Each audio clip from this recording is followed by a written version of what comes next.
கோபிநாத் போராட்ட களத்தில் சந்தித்துக் கொள்வதுண்டு. தரையிலே ஒரு உண்ணாவிரத போராட்டத்தில் நான் அமர்ந்திருந்த போது கோபிநாத் அவர்கள் என்னிடத்திலே மைக்கை நீட்டி, மனிதனுக்கு பகை தோன்றுவதே குடும்பத்தில் இருந்துதான், வளர்ச்சியை அங்கீகரிக்க மாட்டார்கள், அண்ணன் தம்பிகளுக்கு இடையில் இப்படிப்பட்ட ஒரு இணைப்பும் பிணைப்பும் இருக்கிறதே என்று நான் உள்ளபடியே மெய் சிலிர்த்து போனேன். கோபிநாத் அணுகுமுறைகளில் தெரிக்கிறது. காமராஜர் என்ன படிச்சார், எம்ஜிஆர் என்ன படிச்சார், கலைஞர் என்ன, ஒரு SSLC ஃபெயில் ஆனவர். நம்மளை ஏமாற்ற பார்க்கிறார்கள்.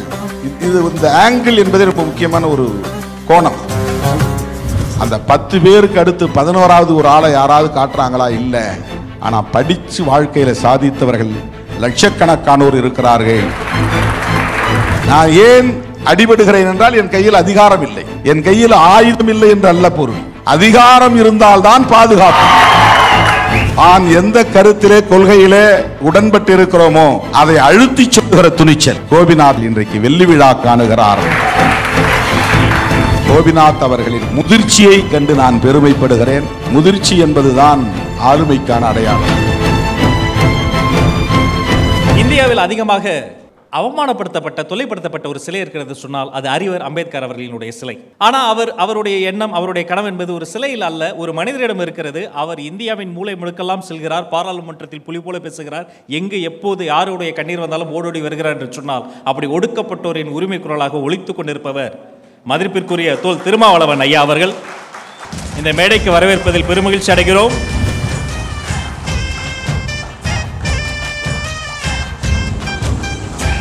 வணக்கம் சார். வணக்கம்.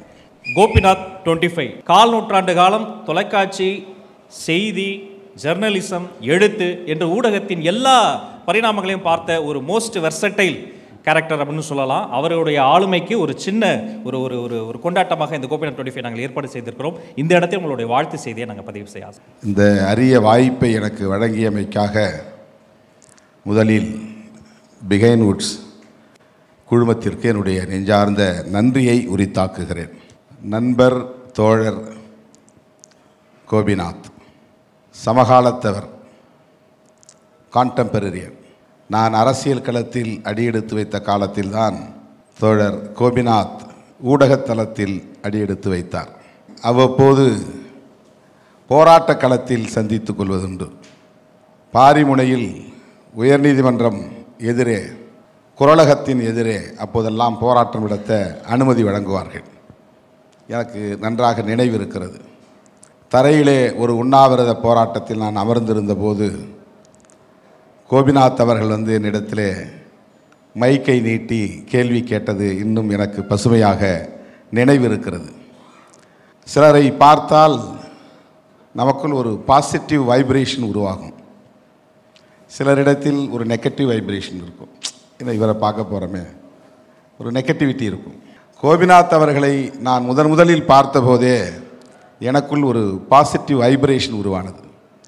அந்த அளவுக்கு ஒரு என்கரேஜிங் கேரக்டர், ஒரு பாசிட்டிவான அப்ரோச் உள்ள ஒரு பர்சனாலிட்டி. அதற்கு பிறகு 2 பேரும் சந்தித்துக் கொள்வதற்கான வாய்ப்பே இல்லை. ஆனால் என்னை அவர் அறிவார், நான் அவரை அறிவேன். இந்த 20-25 ஆண்டு காலத்தில் அவர் இந்த அளவுக்கு பல ஆளுமைகளால், புகழ்பெற்ற பல பேராளுமைகளால் வியந்து வியந்து போற்றி போற்றி பாராட்டக்கூடிய அளவுக்கு ஒரு இடத்தை தொட்டிருக்கிறார். தன்னுடைய ஆளுமையை அவர் நிறுவியிருக்கிறார் என்பது எனக்கு பெருமை அளிக்கிறது, மகிழ்ச்சி அளிக்கிறது. அவரை பாராட்டி அல்லது வாழ்த்தி ஓரிரு நொடிகள் பேசுவதற்கான வாய்ப்பு கிடைத்ததை எண்ணி உள்ளபடியே நான் பூரிப்படைகிறேன். இங்கே நடந்த நிகழ்வுகளை எல்லாம் நான் பார்த்தேன். அவருடைய குடும்பத்தோடு அவருக்கு எந்த அளவுக்கு பிணைப்பு இருக்கிறது, குடும்ப உறவுகள் எந்த அளவுக்கு நல்லிணக்கத்தோடு இருக்கிறது, நண்பர்களைப் போல அண்ணன், தம்பி, சித்தப்பா, பெரியப்பா ஆகியோரை பார்க்கிற, அணுகுகிற ஒரு முதிர்ச்சி. பொதுவாக மனிதனுக்கு பகை தோன்றுவதே குடும்பத்தில் இருந்துதான். இதுதான் ஹியூமன் நேச்சர். அண்டையில் இருப்பவனிடம் முதலில் நட்பிலிருந்து தான் பகையே உருவாகும், பொறாமை உருவாகும், காழ்ப்புணர்ச்சி உருவாகும். அவ்வளவு எளிதாக ஏற்றுக்கொள்ள மாட்டார்கள், வளர்ச்சியை அங்கீகரிக்க மாட்டார்கள், ஊக்கப்படுத்த மாட்டார்கள். இது மனித இயல்பு. அரிதினும் அரிதாக ஒரு சில குடும்பங்கள் தான் ஒரு சில உறவுகள் தான் ஊக்கப்படுத்துகிற ஒரு முதிர்ச்சியை, பக்குவத்தை பெற்றிருப்பார்கள். கோபிநாத் அவர்களின் குடும்பத்தை நான் அப்படித்தான் பார்க்கிறேன். இங்கே அவர்கள் உரையாடி கொண்டதை பார்த்தேன், உறவாடி கொண்டதை பார்த்தேன், மனம் திறந்து பேசியதை பார்த்தேன். அண்ணன் தம்பிகளுக்கு இடையில் இப்படிப்பட்ட ஒரு இணைப்பும் பிணைப்பும் இருக்கிறதே என்று நான் உள்ளபடியே மெய்சிலிர்த்து போனேன். எல்லாவற்றையும் விட அவர் இன்னொன்றையும் சொன்னார். எல்லோரும் சீரியலை பார்த்த பிறகுதான் அழுவார்கள், எங்கள் குடும்பம் பார்ப்பதற்கு முன்பே அழுகும், அந்த அளவுக்கு ஒரு எமோஷனல் குரூப் எங்களுடைய ஃபேமிலி என்று சொன்னார். உணர்ச்சி வயப்படக்கூடிய ஒரு சென்டிமெண்ட்ஸ் என்று சொல்லப்படக்கூடிய அந்த உணர்ச்சி வயப்படக்கூடிய குடும்பத்தினர் நாங்கள் என்று சொல்லுகிற போது அவர் ஒரு 10-15 முறையாவது கண்களை துடைத்து கொண்டே தான் பேசினார். குடும்பங்களை பற்றி பேசுகிற போது குடும்ப உறவினர்களின் பெயர்களை அடுக்கி கொண்டே போனார். எப்படித்தான் அவ்வளவு வேகமாக எல்லோருடைய பெயரையும் அவரால் சொல்ல முடிந்தது என்று எனக்கு விளங்கவில்லை. ஒருவரை கூட தயங்கி பெயரை நினைத்து யோசித்து அப்படி சொல்லவில்லை. பெயர்களை ஒவ்வொன்றாக அவர் வரிசையாக அடுக்கி கொண்டே போனார். அந்த அளவுக்கு அன்றாடம் அவர்களோடு தொடர்பில் இருக்கிறார் என்பதுதான் இதை உறுதிப்படுத்துகிறது. அந்த உறவினர்களோடு, குடும்பத்தினரோடு நல்ல இணக்கமான உறவை கொண்டிருக்கிறார், நாள்தோறும் உறவாடி கொண்டிருக்கிறார் என்பதால் தான் எல்லோருடைய பெயர்களும் மிக இயல்பாக அவருக்கு அவ்வளவு வேகமாக வந்து சேர்கிறது. அந்த குடும்ப பாசம் அல்லது குடும்ப பிணைப்பு, அந்த உறவை நல்ல பாசிட்டிவ், ஒரு நேர்மறையான போக்கிலே வளர்த்தெடுத்திருப்பது, அதுதான் மிக முக்கியமானது.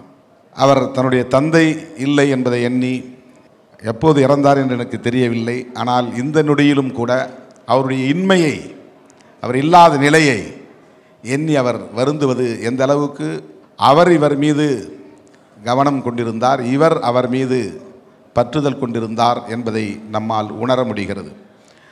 கோபிநாத் அவர்கள் ஒரு உணர்ச்சி வயப்படக்கூடியவராக இருக்கிறார் என்பதை தாண்டி அவர் அனைத்து நிலைகளிலும் முதிர்ச்சியடைந்தவராகவும் இருக்கிறார் என்பதுதான் முக்கியமானது. நம்முடைய ஈரோடு மகேஷ் ஒரு செய்தியை சொன்னார். சூழலை எப்படி கையாளுவது, ரொம்ப முக்கியமான வார்த்தை அது. ஆளுமை, பர்சனாலிட்டி என்பதே சிச்சுவேஷன் ஹேண்ட்லிங் என்பதில் தான் அடங்கி இருக்கிறது. நிறைய படித்திருப்பது ஆளுமை அல்ல, நிறைய விவரங்களை சேகரித்து வைத்திருப்பது ஆளுமை அல்ல, பட்டங்களை வாங்கி குவிப்பது ஆளுமை அல்ல. ஆளுமை என்பது சிச்சுவேஷன் ஹேண்ட்லிங் தான் ரொம்ப முக்கியமானது.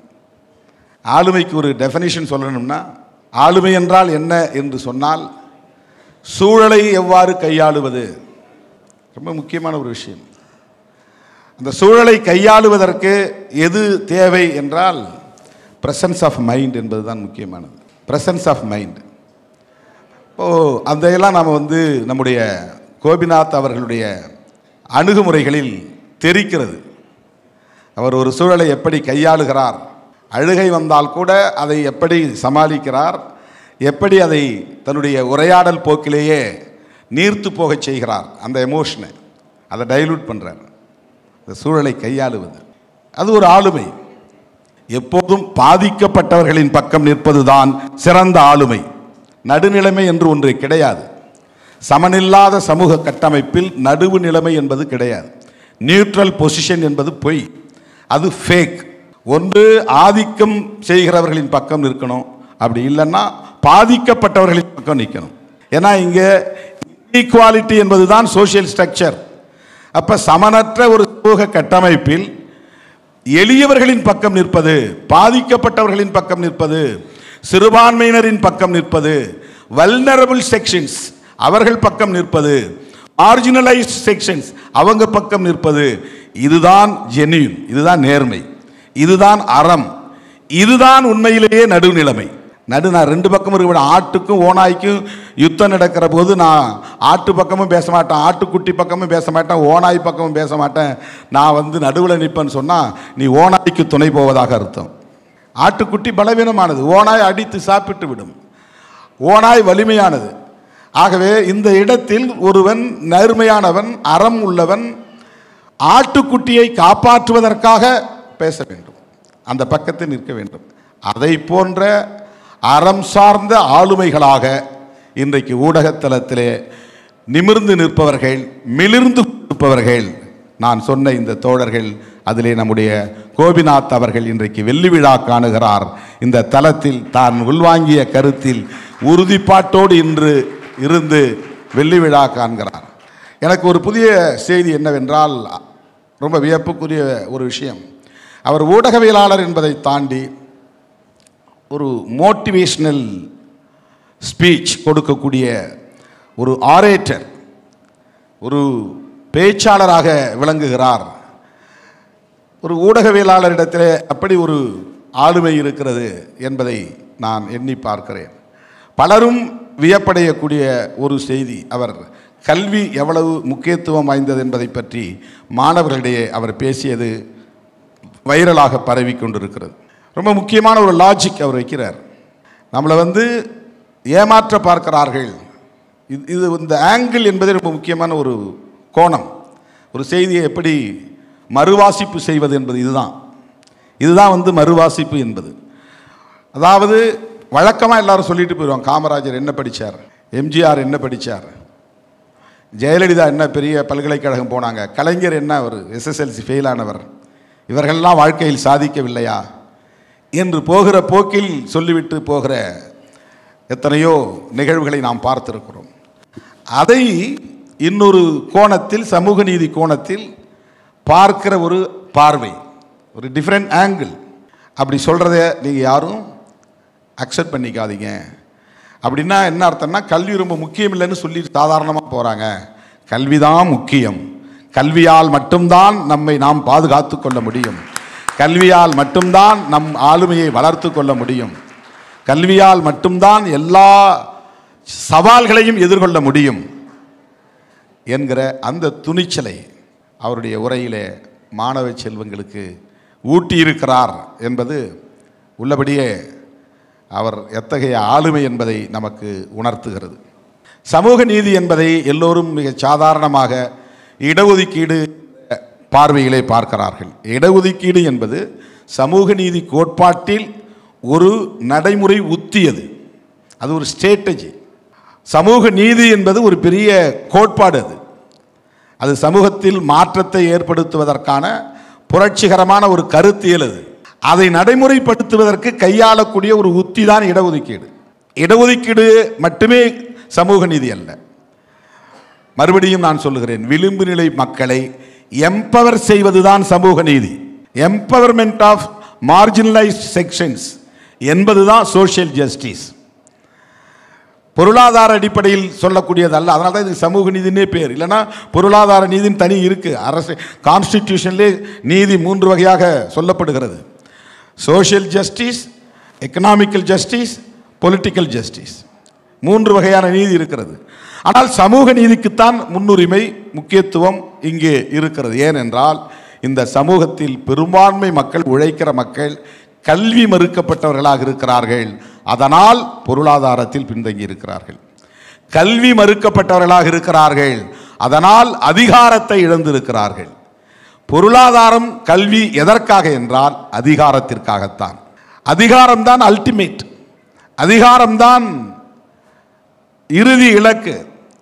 நான் ஏன் அடிபடுகிறேன் என்றால் என் கையில் அதிகாரம் இல்லை, என் கையில் ஆயுதம் இல்லை என்று அல்ல பொருள். ஆயுதம் இருந்தாலும் அவனுக்கு பாதுகாப்பு கிடையாது. அதிகாரம் இருந்தால்தான் பாதுகாப்பு. இப்போ அதிகாரம் என்பது வெறும் பொலிட்டிக்கல் பவர் அல்ல. ஒரு விஏஓ ஆவது கூட அதிகாரம்தான். ஒரு ஸ்கூல் டீச்சர் ஆவது கூட ஒரு அதிகாரம்தான். ஒரு தலையாரி வேலைக்கு போவது கூட அதிகாரம்தான். அதிகாரம் என்பது த்ரூ எஜுகேஷன் அண்ட் எம்ப்ளாய்மெண்ட், அதுதான் எம்பவரிங். படிக்கணும், அது ஒரு அதிகாரம். தன்னை குவாலிஃபைடு என்கிற நிலைமைக்கு ஒருவரை தகுதிப்படுத்திக் கொள்ளுதல், அது ஒரு வகையான அதிகாரம். ஒரு கட்சியிலே ஒரு பொறுப்பிலே இருப்பது அதிகாரம். ஆட்சியிலே இருந்தால்தான் அதிகாரம் என்று இல்லை, கட்சியிலே பொறுப்பில் இருப்பது கூட அதிகாரம்தான்.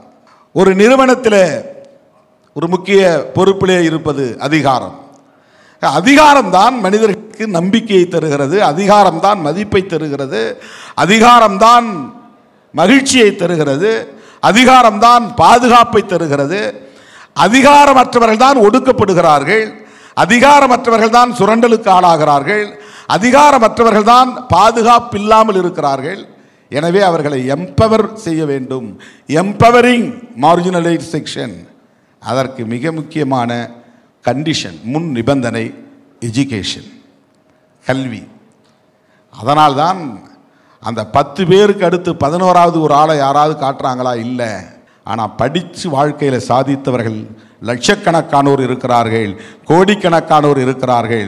ஆகவே ஒவ்வொருவரும் படிக்க வேண்டும், படிப்பதில் ஒரு நோக்கம் இருக்க வேண்டும், அதிலே ஒரு தெளிவு இருக்க வேண்டும் என்பதை தன்னுடைய உரையிலே அவர் இளம் சிறுவருக்கு, மாணவர்களுக்கு, மாணவிகளுக்கு எடுத்துரைக்கிற அந்த பாங்கு என்பது உள்ளபடியே போற்றுதலுக்குரியது. இது ஒரு பெரிய மகத்தான ஆளுமை. அருமை தோழர் கோபிநாத் அவர்களின் வளர்ச்சியை கண்டு நான் பெருமைப்படுகிறேன். அது வளர்ச்சி என்று நான் சொல்லுவதை விட முதிர்ச்சியை கண்டு நான் பெருமைப்படுகிறேன். முதிர்ச்சி என்பதுதான் ஆளுமைக்கான அடையாளம், வளர்ச்சி அல்ல. பொருளாதாரத்தில் எவ்வளவும் வளர்ச்சி அடையலாம், கல்வியில் எவ்வளவும் வளர்ச்சி அடையலாம். ஆனால் ஒரு எம்ப்ளாயை எப்படி ட்ரீட் பண்ணணும் அவனுக்கு தெரியாது, ஒருத்தரை எப்படி ரிசீவ் பண்ணணுங்கிறது தெரியாது, எப்படி ஒருத்தரை ரியாக்ட் பண்ணணுங்கிறது தெரியாது, மனிதர்களை எப்படி மதிக்கணுங்கிறது தெரியாது. படிப்பு நீளமான படிப்பு இருக்கும், பெரிய கோடீஸ்வரனாக இருப்பான், கோடீஸ்வரனாக இருப்பது வளர்ச்சி. மிகப்பெரிய படிப்பாளியாக இருப்பான், படிப்பாளியாக இருப்பது வளர்ச்சி. மனிதர்களை எப்படி நடத்த தெரியாது, மதிக்க தெரியாது. அன்பு, அருள், கருணை என்கிற அந்த பண்புகள் இருக்காது. பண்பில்லாமல் எந்த வளர்ச்சியும் பயன்படாது. பண்பு என்பதற்கான ஒரே அளவுகோல் முதிர்ச்சி, மெச்சூரிட்டி, பக்குவம். தமிழில் பக்குவம். அந்த பக்குவம் நிறைந்த ஒரு ஆளுமையாக இன்றைக்கு கோபிநாத் அவர்களை நான் பார்க்கிறேன். அதைவிட முக்கியமாக இடதுசாரி சிந்தனையுள்ள, முற்போக்கு சிந்தனையுள்ள, ஜனநாயக மாண்புகளை கொண்ட, சமூக நீதி பார்வையுள்ள, எளிய மக்களை, பாதிக்கப்பட்ட மக்களை பாதுகாக்க வேண்டும் என்கிற பொறுப்புள்ள ஒரு ஆளுமையாக கோபிநாத் அவர்களை பார்ப்பதில் நான் மகிழ்ச்சி அடைகிறேன். அவர் இந்த தளத்தில் இன்னும் சாதிக்க வேண்டும், இன்னும் அவர் பல்வேறு சாதனைகளை படைத்து அவர் பிறருக்கு முன்மாதிரியாக வாழ்ந்து காட்ட வேண்டும் என்பதை என்னுடைய ஆசையாக விழைவாக வெளிப்படுத்தி அவரை நான் வாழ்த்தி பாராட்டி இந்த வாய்ப்பு நல்கிய பிகைன் வுட்ஸுக்கு மீண்டும் ஒரு முறை என்னுடைய நெஞ்சார்ந்த நன்றியை தெரிவித்து விடைபெறுகிறேன். நன்றி, வணக்கம். Thank you so much, sir.